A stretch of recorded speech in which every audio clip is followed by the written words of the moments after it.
Amigos y amigas, bienvenidos como cada semana a este programa de debate político Tesis y Antítesis, en donde los asambleístas Virgilio Hernández y Luis Fernando Torres nos acercan a la coyuntura política y legislativa desde dos puntos de vista distintos. Llegamos a ustedes gracias a la señal de la televisión legislativa del Ecuador por los canales 42 en Quito, 22 en Guayaquil y 27 en Cuenca, por internet a través de envivo.asambleanacional.gov.es. Agradecemos también por la reproducción de Tesis y Antítesis por parte de la red de canales comunitarios regionales del Ecuador asociados, SECREA. Aquí comenzamos. Este martes el Pleno de la Asamblea Nacional puso punto final a la discusión del Código Orgánico Integral Penal tras analizar el veto del Ejecutivo. Luego de varias horas de discusión, la Asamblea Nacional se allanó con 97 votos en 69 de 73 observaciones del Ejecutivo y se ratificó con 113 votos en 5 temas, 2 referidos a las mujeres embarazadas, la sanción por la no afiliación a la seguridad social, las medidas cautelares o sobre la vigencia de las medidas cautelares que se dictan en los delitos de terrorismo y su financiación, así como también en lo que tiene que ver con las grabaciones consideradas como pruebas dentro de una investigación previo una autorización judicial. Vamos a ver a continuación un video que contextualiza la importancia del Código Orgánico Integral Penal. 5 códigos penales se han promulgado en el Ecuador, en 1837, 1872, 1889, 1906 y 1938. 76 años tiene el Código Penal ecuatoriano expedido el 22 de marzo de 1938. 46 reformas ha soportado la codificación de 1971, la última fue de mayo de 2010. 14 reformas ha recibido el Código de Procedimiento Penal, ahora el segundo libro. 3 libros tiene el nuevo Código Orgánico Integral Penal, el de las infracciones penales, el de procedimiento penal y la ejecución de penas.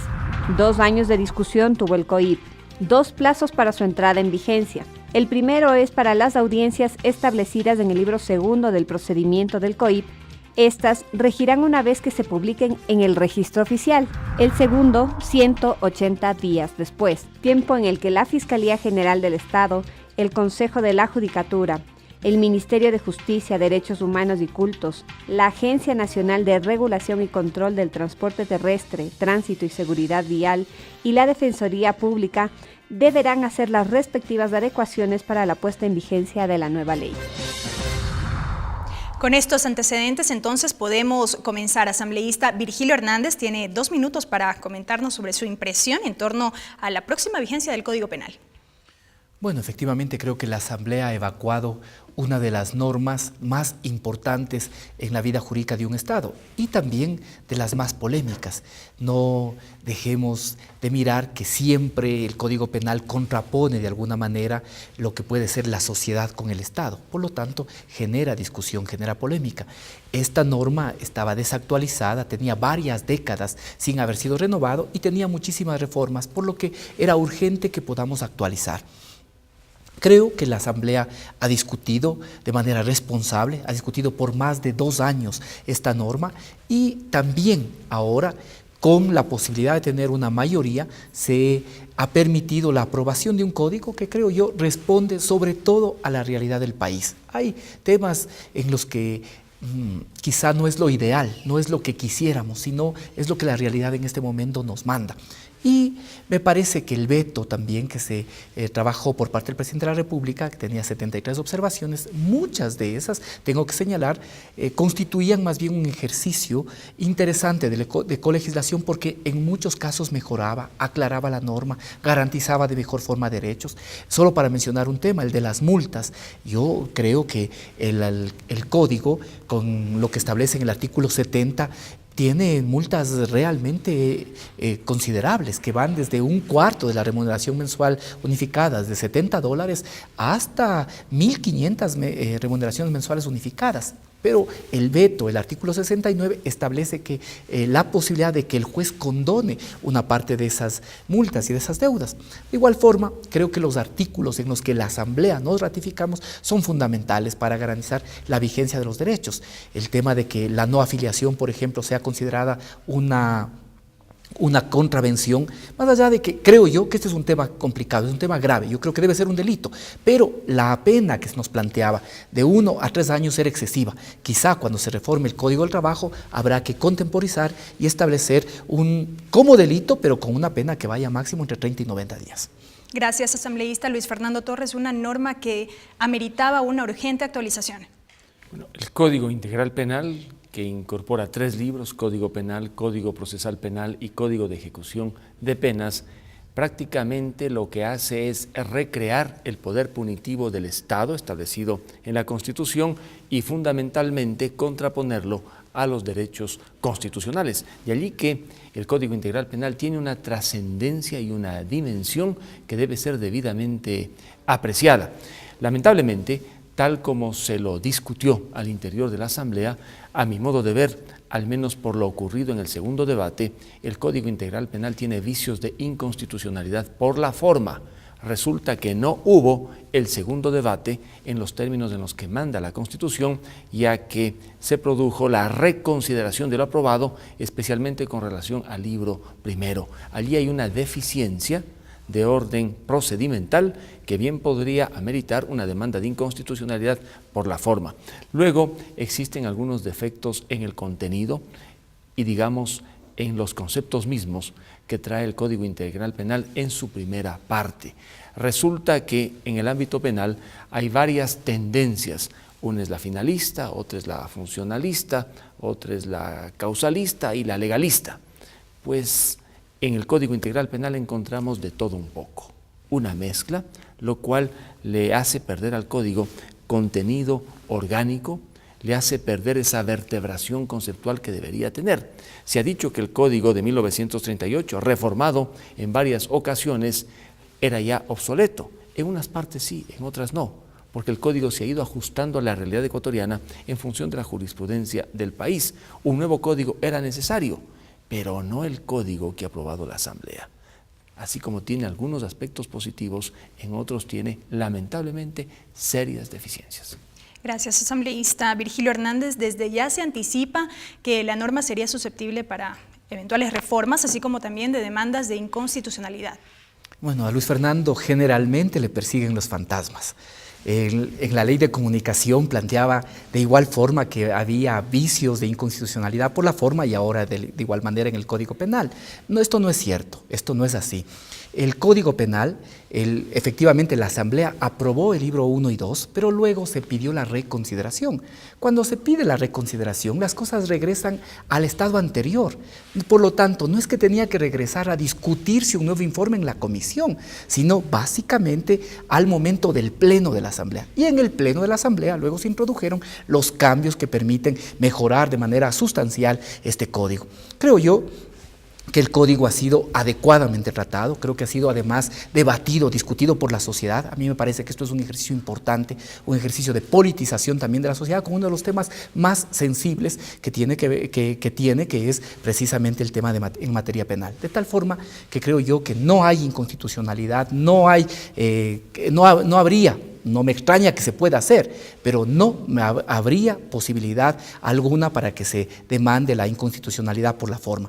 Y al mismo tiempo, como vuelvo a señalar, sobre todo, más allá que en este momento no pueda tener un hilo conceptual conductor, el código responde a la realidad ecuatoriana, responde a las necesidades de la realidad ecuatoriana. El mismo tema que se topaba hace un momento, el tema de la afiliación a la seguridad social, este solo debería tener sanciones administrativas.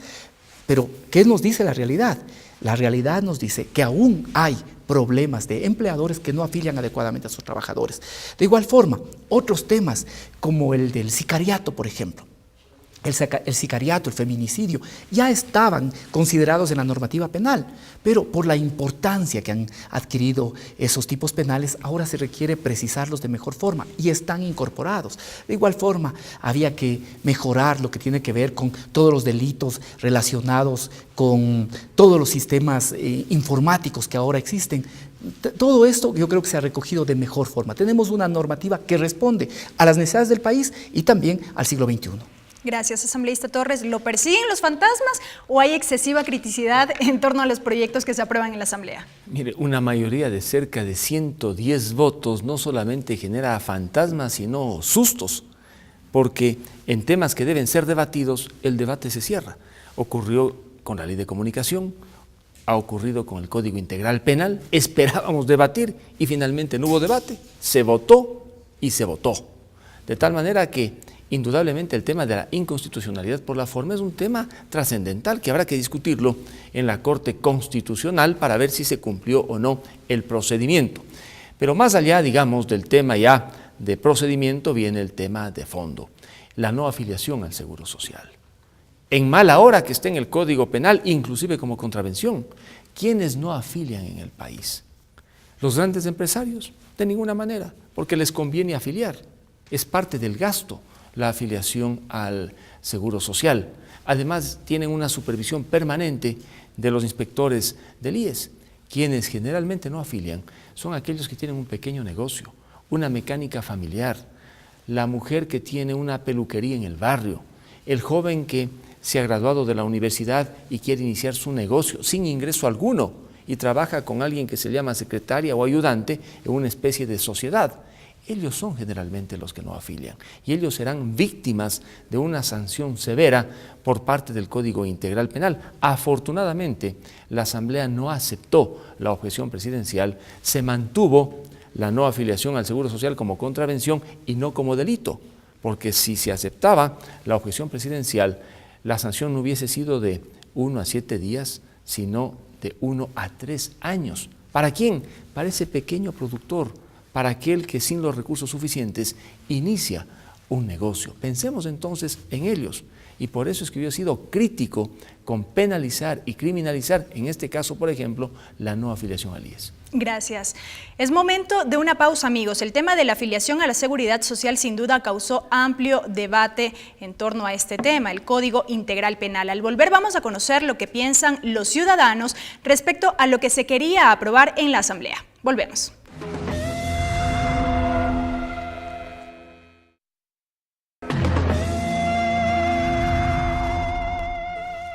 Estamos de regreso, amigos, aquí en su programa Tesis y Antítesis con los asambleístas Virgilio Hernández y Luis Fernando Torres. El tema de esta semana, la aprobación del Código Orgánico Integral Penal. Recuerden que llegamos a ustedes a través de la señal abierta de la Televisión Legislativa del Ecuador por los canales 42 en Quito, 22 en Guayaquil y 27 en Cuenca, por internet a través de envivo.asambleanacional.gov.es. A continuación les vamos a mostrar un video preparado por el equipo de producción de Tesis y Antítesis que nos recoge un poco la opinión de la ciudadanía en torno a la no afiliación de los trabajadores a la seguridad social. Yo creo que hay que empezar concientizando a la gente y las responsabilidades que tenemos cada uno. Y luego sí, ya si es que la gente no quiere cumplir, ya será de tomar otras medidas, pero yo creo que esto debería primero socializarse y motivar a la gente su cumplimiento.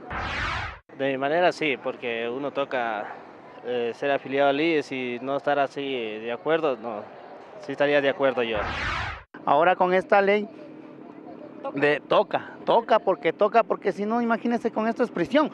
Entonces, ¿yo qué hago en prisión si yo también tengo hijos, yo también mantengo? Entonces, toca, de ley. Sí, bueno, yo creo que es demasiado drástica la ley que están imponiendo. Es demasiado porque muchas veces el trabajador mismo no quiere que lo afilien por un corto tiempo de trabajo. No estoy de acuerdo. La sanción económica y el pago inmediato me parece suficiente, o tal vez algún otro tipo de sanción, ¿no? Bueno, el seguro sí es necesario, ¿no? Pero que les metan preso, como ustedes dicen, pero no creo, porque a veces hay que ver los motivos del patrono, el por qué no les afilia. Porque es obligación y hay que cumplir con la ley. Entonces ahí sí han de reaccionar y les han de hacer afiliar. Es que si no se pone en ese sentido, nunca van a cumplir con la ley. Deberían sí hacer algo para que ellos sientan la obligación de hacerlo, pero no con prisión, me parece que es demasiado. Y si es que la ley manda que afilien, tienen que afiliar.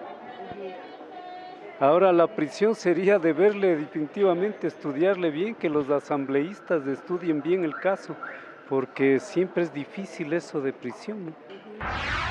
Pero de la sanción, creo que una sanción administrativa sería lo suyo, no una sanción penal. no le veo como un delito tan grave. También tenemos que ver que hay empresas que perjudican a los empleados y también hay que ver que hay personas que empiezan a trabajar recién, cogen una persona y si no tienen ganancias, todo eso. Bueno, en parte sí sería bueno porque hay personas que trabajan 2, 3 años y rato menos pensado no están afiliados al seguro. Considero que sí, que estaría tal vez una sanción fuerte, pero tal vez una multa. Con prisión me parece muy fuerte. Yo creo que el empleador no debe incumplir con la obligación que tiene ante la ley de afiliar a sus trabajadores del mismo día que comienza la labor. Verá, aquí hay otra cosa, aquí no es por deudas, sí. Como dicen, aquí es por retención indebida de los recursos que le corresponde al IES. Bien, teníamos ahí entonces la opinión de los ciudadanos. Al parecer la Asamblea hizo lo correcto respecto a la sanción que se quería establecer para los empleadores. Yo creo que respondemos efectivamente al sentir y a la realidad. Por eso el pueblo ecuatoriano se pronunció en la consulta popular. Y por eso también, como mandato del pueblo, ahora consta en el COIP. Y creo que es importante señalar y ver qué es lo que dice el Código Orgánico Integral Penal, porque una cosa es la retención ilegal de aportación y otra cosa es la falta de afiliación. En este caso, ¿qué decimos? La o el empleador que no afilia a sus trabajadores al Seguro Social obligatorio dentro de 30 días, es decir, tiene 30 días, primera condición. Segundo, contados a partir del primer día de labores, será sancionado con pena privativa de libertad de 3 a 7 días. Pero, dice el segundo inciso, las penas previstas se impondrán siempre que la persona no abone el valor respectivo. Es decir, tiene, en primer lugar, 30 días, desde que la persona inicia su trabajo. Luego, la persona tiene además 48 horas desde que es notificado para pagar. Y solo si es que no cumple, puede tener, a más de las sanciones obviamente administrativas, una sanción de 1 a 7 días de pena privativa de libertad. Eso es lo que hemos establecido en el Código Penal. Y creo yo que responde a la gravedad. Si vemos qué es lo que dice la ciudadanía, creo que hay una gran coincidencia. Y es que no afiliar es grave. No afiliar afecta, sobre todo, el futuro de las personas que no van a tener cómo protegerse cuando estén en edad avanzada, por decir algo. Además de que no tienen derecho a otras prestaciones. De tal forma que creo yo que la Asamblea hicimos lo adecuado, legislando y estableciendo como una infracción. Incluso, yo digo, podría discutirse que no sea solo una contravención, sino un delito, pero un delito que tenga pena privativa de libertad, que pueda ir entre los 31 días y los 90 días, que me parece que hubiese sido lo adecuado y que con seguridad, cuando tratemos, por ejemplo, el Código de Trabajo, habrá necesidad de volver a discutir. Creo que este es uno de los temas en los que más bien hemos cumplido con la ciudadanía. Asambleísta Torres, ¿el veto del Ejecutivo en este tema era exagerado? Mire, pensemos en lo práctico. Para poder determinarse la relación laboral, cuando hay divergencia, se necesita que exista un juicio. No se puede de manera administrativa establecer una relación laboral. ¿Qué tal si alguien dice, yo soy empleado de tal persona, porque he estado en su negocio, digamos, de manera regular, y resulta que administrativamente le dicen al empleador, usted tiene que afiliarle, y si no lo afilia, va indudablemente a la cárcel luego de no haber pagado en 48 horas que se le notificó. Aquí hay un gran problema, porque va a ir a la cárcel sin que se haya determinado que hay una relación de orden laboral. Por ello es que esa norma que consta actualmente en el Código Integral Penal es completamente improcedente en la relación empleado-empleador. Yo me opuse, inclusive en la consulta popular, y la circunscripción a la que represento, Tungurahua, esta norma perdió, porque allí existen muchos pequeños empresarios, artesanos, que indudablemente ven una amenaza a la actividad productiva en esa norma. En el video que pudimos ver hay opiniones divididas. Un 50% dice sí, está bien la prisión, y un 50% dice no, multa pero no, pena privativa de la libertad. Estas normas, como las que se han incorporado en el Código Integral Penal, conspiran contra la seguridad que se necesita en el país para producir. Y por ello yo he dicho que el Código Integral Penal es altamente criminalizador de actividades productivas, empresariales, artesanales, comunicacionales y profesionales. Y es urgente reformarlo para despojarlo de ese contenido criminalizador. En cambio, no es muy severo a la hora de procesar y sancionar a aquellos delincuentes comunes que generan zozobra en las ciudades y en los hogares ecuatorianos. Gracias, asambleísta Hernández. Hablemos un poco brevemente de estos temas, estos 5 temas en los que se ratificó la Asamblea Nacional.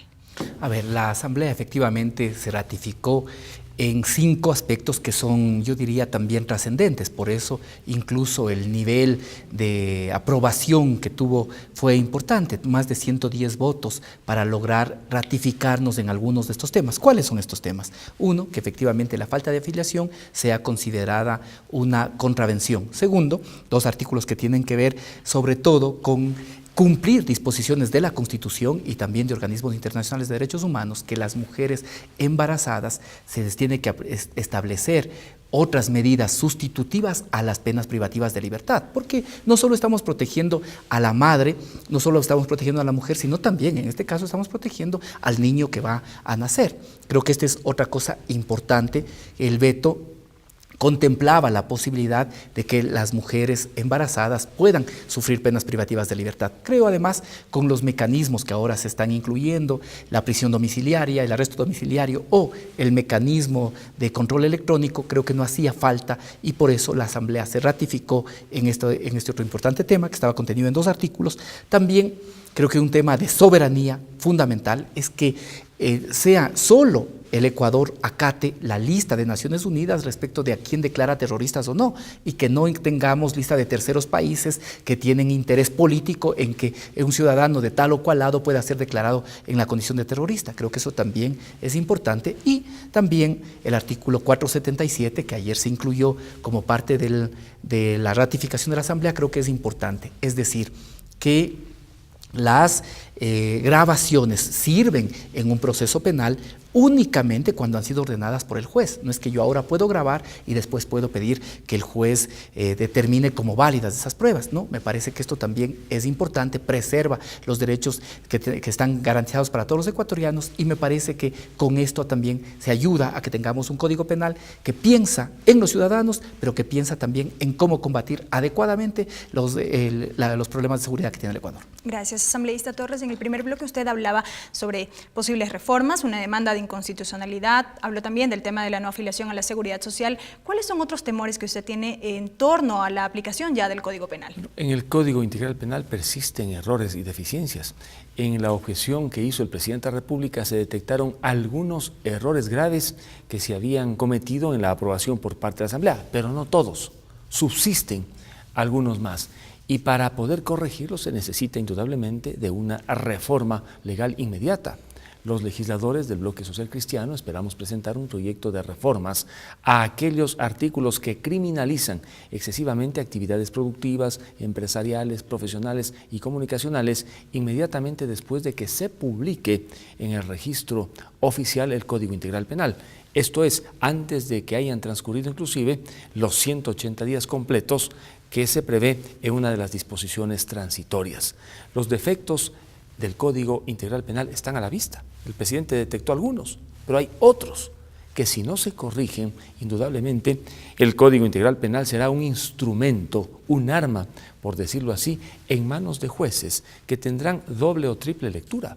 Ya el presidente del Consejo de la Judicatura ha hecho conocer que va a capacitar a los jueces especialmente en torno al artículo 146.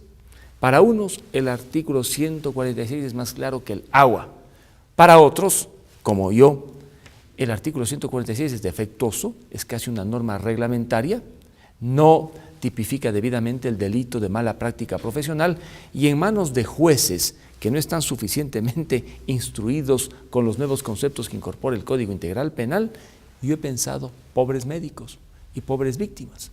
Porque con una lectura equivocada del artículo 146 del Código Integral Penal, médicos y profesionales de la salud que deberían ir a la cárcel no irán, y aquellos que nunca deberían pisar un juzgado podrían ser procesados penalmente. Gracias, asambleísta Torres. Bueno, ya lo refería el asambleísta, el artículo 146 que tipifica el homicidio culposo por mala práctica profesional, que también generó intensa discusión. Sobre este tema estaremos conversando al volver de la pausa. Quédese en sintonía.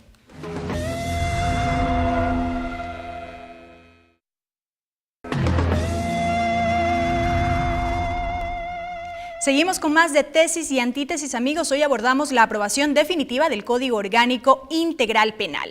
El artículo 146 sanciona la mala práctica profesional cuando se produce la muerte por acciones innecesarias, peligrosas e ilegítimas por 4 condiciones. Este artículo no fue vetado por el Ejecutivo y producto de ello hemos visto en los últimos días que cientos de médicos han amenazado con renunciar a sus cargos. En el Hospital Eugenio Espejo, por ejemplo, hemos visto a los médicos colgar sus mandiles. ¿Qué decir sobre esto que se generó a partir de que el artículo no fue vetado? En primer lugar, señalar que lo que apunta Luis Fernando Torres respecto de la discrecionalidad de los jueces no es un tema que solo se aplica en este caso. Siempre, siempre, por más que el juez haga una lectura literal de la norma, siempre va a haber margen para la discrecionalidad del juez. Hay que evitar en lo posible, pero va a depender de cuáles son sus criterios de justicia, de cuáles son sus criterios sobre el tema del derecho, va incluso a depender muchas veces de sus concepciones morales y hasta religiosas, de tal manera que no es que el tema de la discrecionalidad es solo se aplica a este artículo, sino siempre mientras las acciones humanas sean juzgadas por también otros seres humanos. Segundo, creo que el artículo encuentra un adecuado equilibrio y me parece que esto es importante. Ya ayer en el debate se podía ver cómo incluso esta norma es mucho menor a la que existe en otros países de la propia región. Y lo que hace es garantizar a aquellos profesionales que cumplen a cabalidad su labor, pero también al mismo tiempo proteger a las víctimas de la mala práctica médica y a quienes han visto que se muere un ser querido por una acción negligente. Por eso, este artículo establece 7 condiciones que tienen que cumplirse para que pueda sancionarse a alguien por mala práctica profesional. Digamos, primero, se describe con claridad qué es las faltas al deber objetivo de cuidado. Y hay que señalar que el artículo sanciona con 1 a 3 años cuando se produce la muerte por la falta al deber objetivo de cuidado. ¿Y qué es eso? Uno, que no es únicamente que por el solo hecho de la muerte ya tiene que ser sancionado. Tiene que existir incumplimiento de leyes, reglamentos, ordenanzas, manuales, reglas técnicas o lex artis aplicables a la profesión. Tercero, el resultado dañoso debe provenir directamente de la infracción al deber objetivo de cuidado y no de otras circunstancias independientes o sobrevinientes. Y cuarto, además, se tiene que analizar en cada caso la diligencia, el grado de formación profesional, las condiciones objetivas, la previsibilidad y evitabilidad del hecho. Solo se sanciona de 3 a 5 años cuando, a más de esto, el profesional actuó de forma, y las 3 tienen que ser concurrentes, de forma innecesaria, peligrosa e ilegítima. Y esto es importante también que se establezca, y solo en ese caso hay de 3 a 5 años. ¿Por qué? Porque muchos profesionales, o algunos, no muchos, pero algunos profesionales han renunciado a su vocación de servicio a la comunidad, de servicio a la humanidad, y lo que han hecho es prevalecer sobre todo su interés y la mercantilización de la profesión. Eso también existe. Por lo tanto, este artículo, creo yo, que más bien garantiza adecuadamente, genera un equilibrio. Y yo diría, si hay duda, esa duda es perjudicial a los ciudadanos, porque en función de la duda razonable, del indubio pro reo, si es que existe duda, lo que van a hacer los jueces más bien es aplicar el primer inciso sancionando de 1 a 3 años. Y vamos a decir también, siempre en esto también hay relaciones de poder, y en esas relaciones de poder siempre va a tener más fuerza el médico, el galeno, que el ciudadano. De tal manera que si hay duda, esa duda es más bien perjudicial para la ciudadanía y más bien a favor de los médicos. Asambleísta Torres. Una de las deficiencias del artículo 146 es la extensión. Parece un reglamento y no una ley. Las 4 condiciones que deben concurrir de manera simultánea para que se establezca que un médico, por ejemplo, un profesional de la salud, ha infringido el deber objetivo de cuidado, aparentemente son claras, pero la 2 ya complica las cosas cuando se habla de la inobservancia de reglamentos. ¿Qué reglamentos? Manuales. ¿Qué manuales? Manuales del hospital, manual de formación, manual del médico. Este artículo podría estar redactado de mejor manera. Que el Ecuador tiene la obligación de tipificar la mala práctica profesional, la tiene. Existen sentencias de la Corte Interamericana de Derechos Humanos que le recomiendan al país tipificar. Por lo tanto, a esa obligación no podemos renunciar. Yo he propuesto que se reforme este artículo para que los médicos puedan estar más tranquilos y los jueces, a la hora de aplicar la ley, no tengan ese margen de discrecionalidad que genera peligro y zozobra. Pero hasta reformarlo, ¿qué decir a los médicos frente a estas amenazas de renuncias?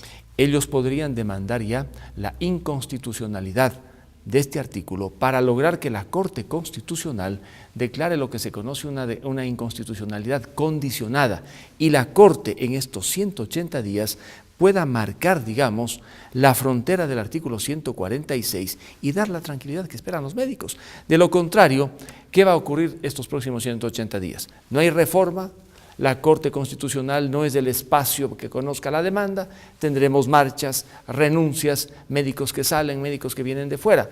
Hay que dar una solución, porque en este artículo vale decir que la versión original que llegó de la presidencia hace varios años no es la misma que resultó aprobada, ni siquiera la que se trató en primer debate, ni siquiera la que salió en segundo debate. Este artículo es el que más se ha modificado por interés de los médicos, por interés de los legisladores. Es urgente entonces que exista un espacio, digamos, certificado desde el punto de vista constitucional, jurídico, que sería la Asamblea para la Reforma o la Corte Constitucional para poder evaluar el impacto especialmente en los derechos de los médicos. Gracias, asambleísta Torres. ¿Siguen los fantasmas? Amigos, han podido escuchar dos posturas totalmente distintas en torno al tema que hemos abordado en este programa, la aprobación definitiva del Código Orgánico Integral Penal. La síntesis es solo suya. Ustedes pueden revisar el video de este debate en nuestro canal de YouTube y en la página de Facebook del programa Tesis y Antítesis. Nos pueden escribir también al correo electrónico tesisantítesis@hotmail.com. Este programa se reproduce por la señal de la radio de la Asamblea Nacional los lunes a partir de las 8 horas y por la televisión legislativa del Ecuador los jueves a partir de las 19 horas. Les recordamos que Tesis y Antítesis se difunde por la red de canales comunitarios regionales del Ecuador asociados SECREA. Hasta la próxima.